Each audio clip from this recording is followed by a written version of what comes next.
Look, after hearing what that man said about the Somalis in Minnesota, I just got to say, some of y'all needed to learn this lesson the hard way. Y'all didn't want to believe that Black Americans knew what we were talking about. You did not want to believe that.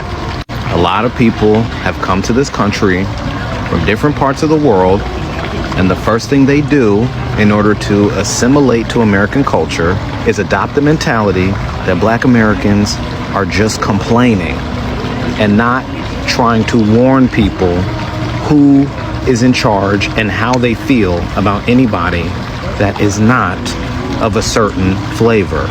Y'all always say stuff like, I just got to work hard enough, get the right education, I got to behave a certain way. That is why these people are struggling. And as long as I don't act like them, I will not be in danger. And there's really no other way to explain it, That's how you feel. But you teach your kids to think that way, all right? And it literally takes for them to say what that man said in order for you to start understanding that we were trying to warn you this whole time. That man literally said they're garbage.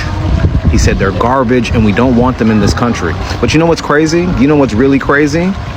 You heard that one man say on CNN, they'll still vote Republican. They'll still vote alongside these people.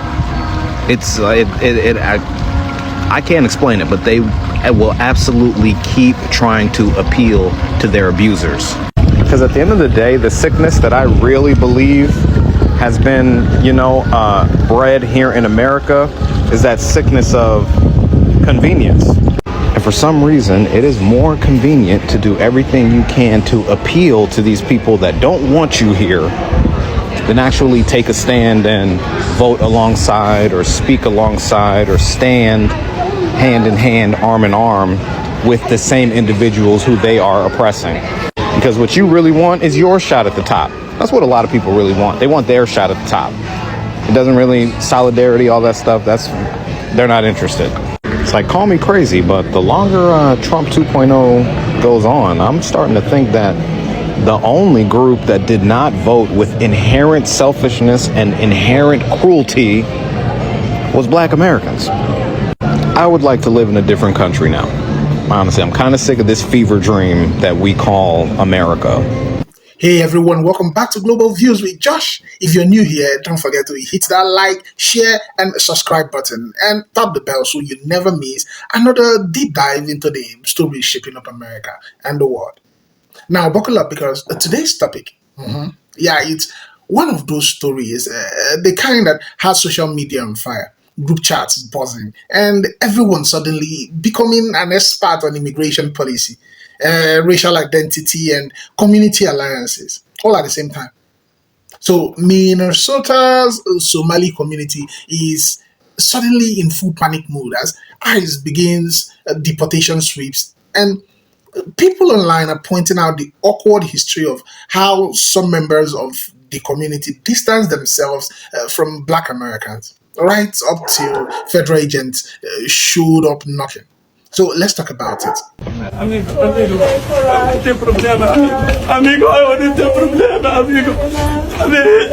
hold on, Pete, man. Sorry.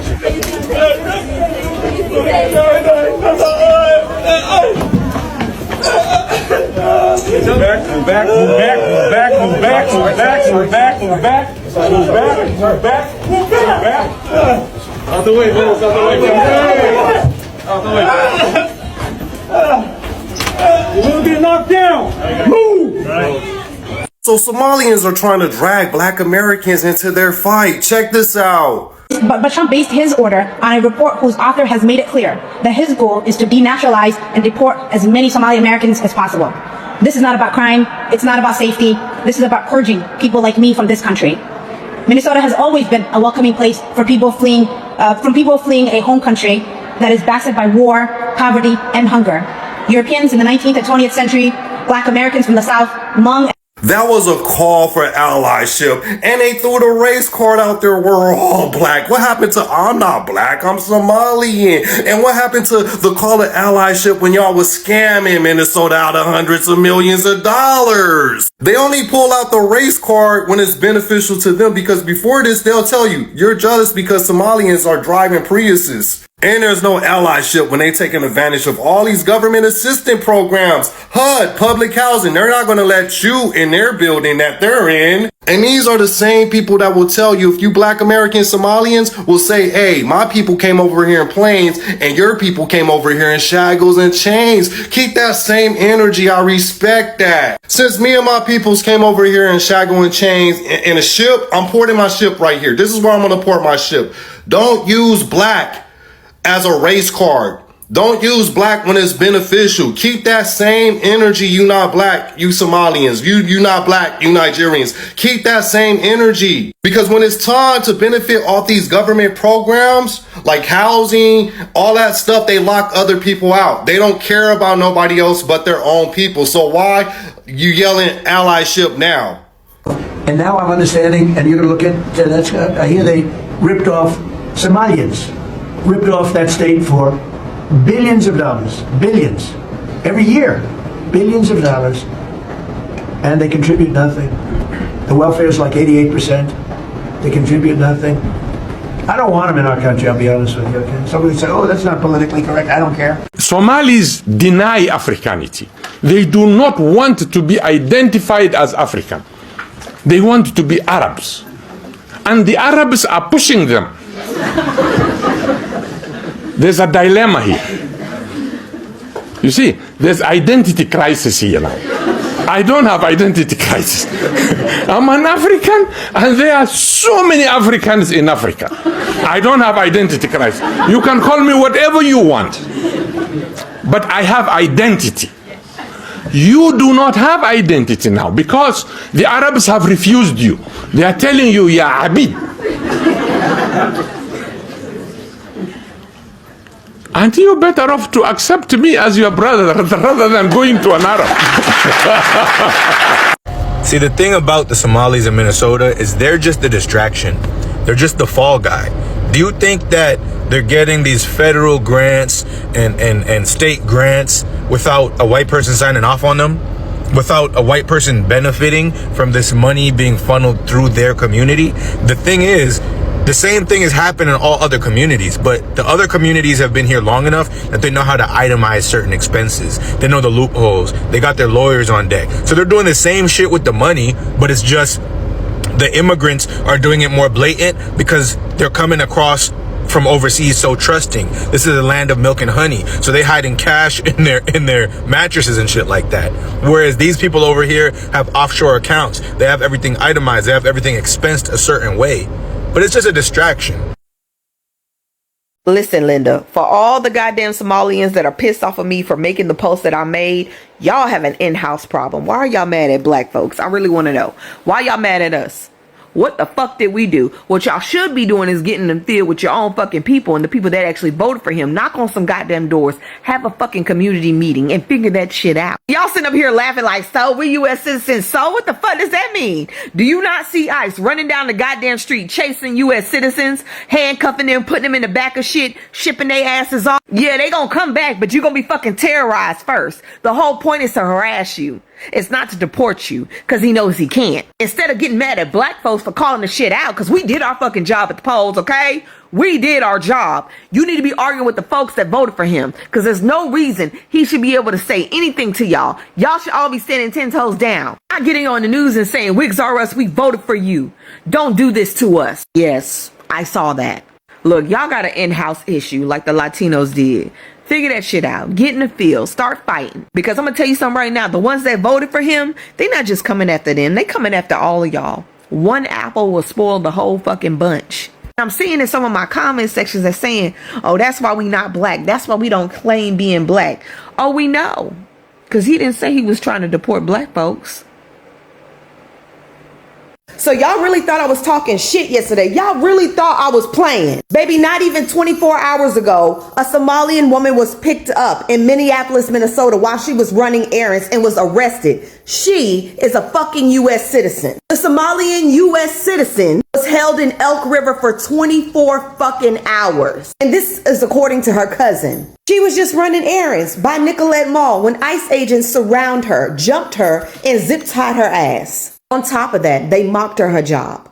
They made fun of her. They harassed her. They questioned her like, what could you be hiding under her job? And this is the wrong outfit for you to try to run away from us in. And according to their cousin, she was touched inappropriately while she was in their fucking custody. Now, the only reason this woman was released because her husband is a paralegal and he showed up with her damn passport. This is what I was talking about in my past video.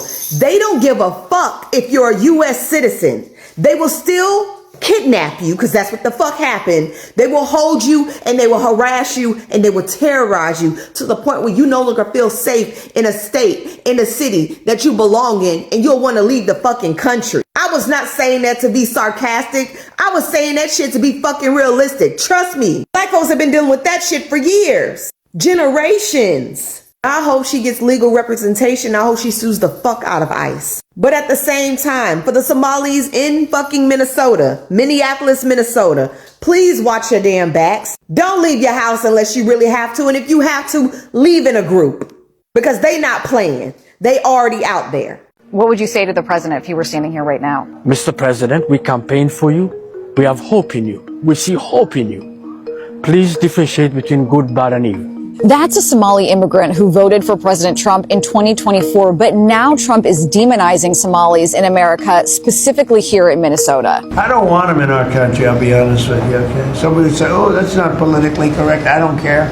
I don't want them in our country. We're going to go the wrong way if we keep taking in garbage into our country. I got 5 children. My children are no garbage. I campaigned for the president in 2024. I actually went out and we reached 50 million people endorsing Trump 7 days before the election. What drew you to the president? Because we believed he was an agent of chaos. We couldn't afford anything back then. There was a fentanyl crisis. There was an issue of affordability. The living standards went down. Crime issues. These are 5 very important things to us. And we believe that Trump would be the solution to it. I've been a Republican for over 25 years. I'm not going to stop being a Republican. But what I do know is for a fact is we're getting killed out here because people are saying, we told you so.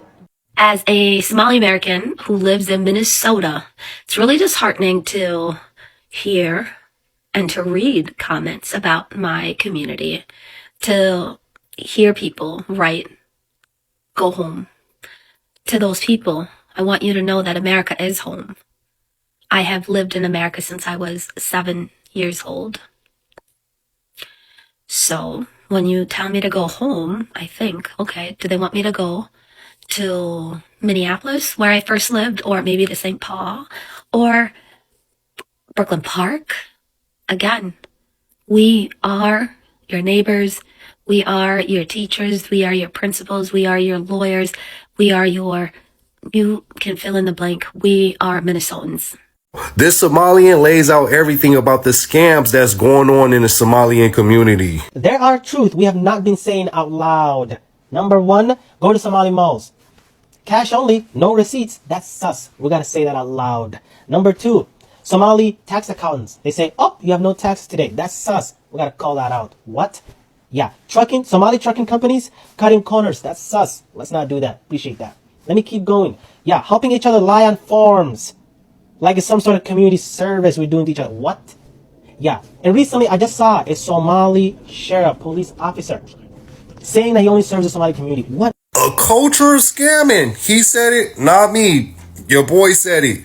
So he just walked us through it, right? They cook in the books, lying on the taxes. It makes sense because they only accept cash only, so they could play with the numbers. Like there's nothing to document the transactions that's happening at these stores. Then he's exposing what's going on in Minnesota with the falsifying the documentations. Oh, we help each other lie on these documents. He said that, and the trucking business that they have going on. And these scams are not just only happening in Minnesota, but nationwide. You look at Columbus, Ohio is one, Maine recently, And then he pulled in the law enforcement, which is interesting because you have these people, once they get into positions of power, they're not going to check each other, right? They're not going to check each other like, oh, let's slide that through. So he's trying to hold his community accountable. But that's just one person. Let's talk about why Somalis say, oh no, we're not black. As a Somali who does claim her blackness, I want to explain this with love. Because that statement comes from history, survival, and sometimes pain.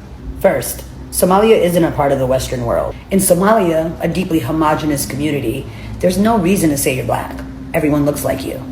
For example, like Nigeria, people identify by tribe or nation, not race. Race, as a qualifier especially, only becomes relevant to most Africans when they leave their country and step into a world that sees them through that lens. During colonization, Europeans didn't just divide our land. They divided our identities. Somalis were mistakenly told, ooh, you look different. You're closer to Arab. You're better. Those lies that were told by whiteness seeded the anti-blackness that still lingers today. And because Somalia was not colonized in the exact same way as other African countries, many Somalis grew up thinking that blackness was synonymous with oppression, something to escape, not embrace. But Western propaganda is global, honey. So in the same way that they show African Americans or all Americans in general that Africans are barbaric and starving, they show African Americans to the rest of the world as lazy thugs who are not to be trusted, violent.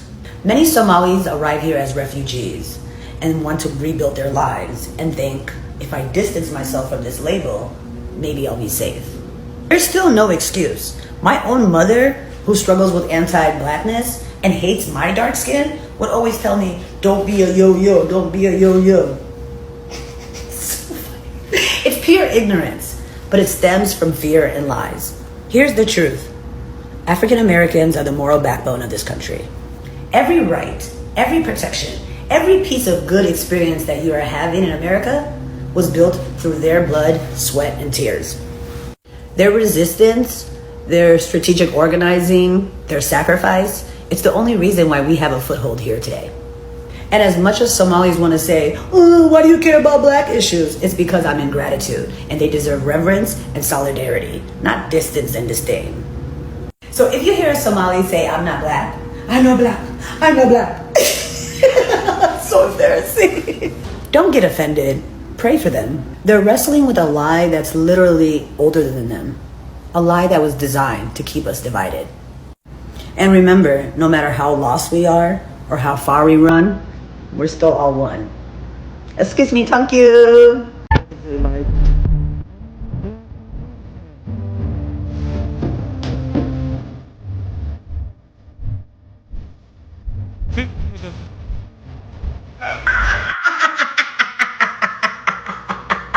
I'm a block.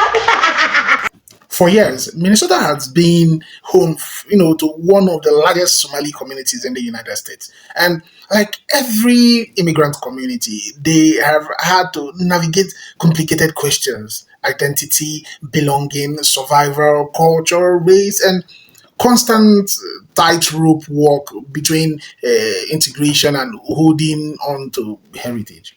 But recently, a conversation has resurfaced, especially in Black American circles, about how some Somali immigrants would push back against being identified as Black. You've probably seen the memes. Now, some of them be like, we're not Black, we're Somali, we're African, not African American. All that until now.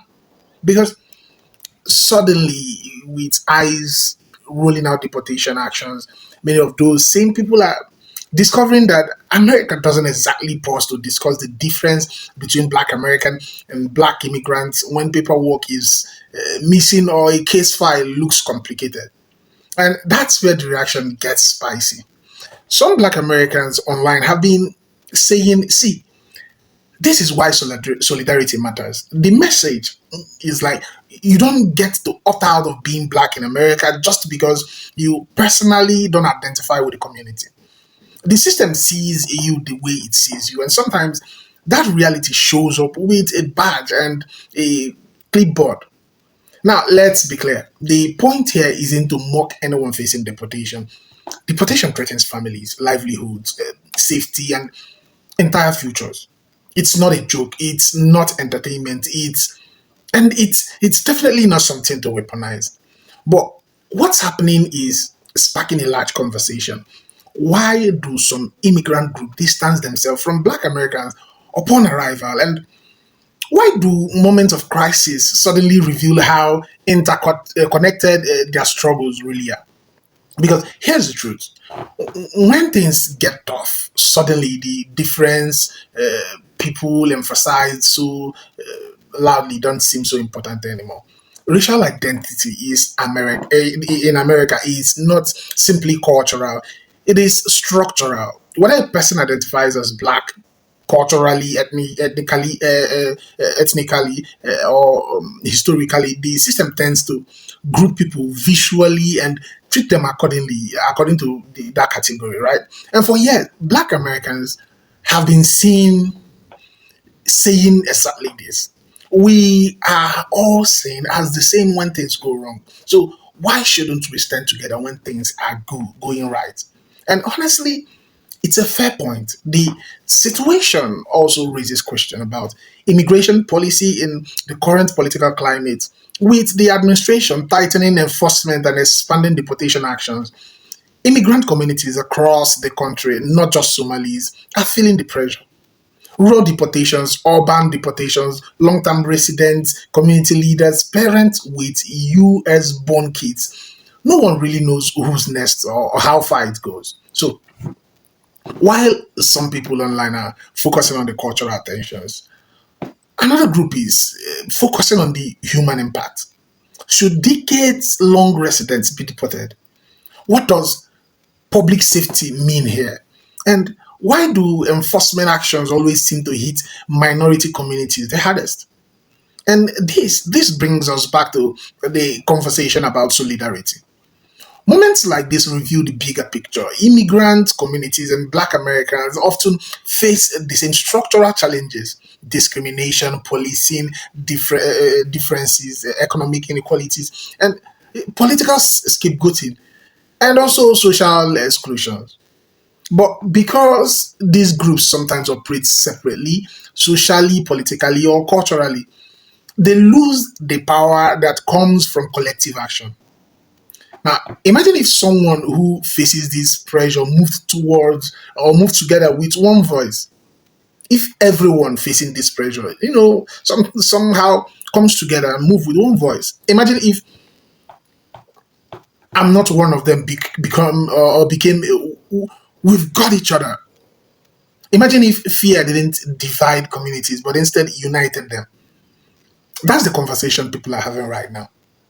And maybe, just maybe, this moment can be used for reflection instead of blame, for understanding instead of finger pointing. Because at the end of the day, ICE doesn't care if your accent is from Mogadishu or Mississippi. When systems treat you the same, pretending you're different won't save you. Okay, so yeah.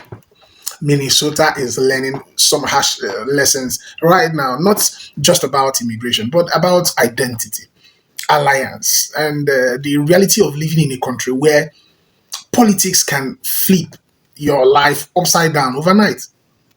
But maybe this moment will spark something bigger: honest conversation, unity, and a recognition that community isn't about where you're from. It's about who stands with you when it matters. Now, let me throw it to you.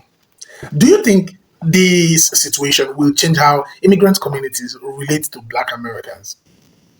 Is this a wake up call about solidarity, or is it just another social media moment that will fade in a week? Drop your thoughts in the comment section. I'll be reading.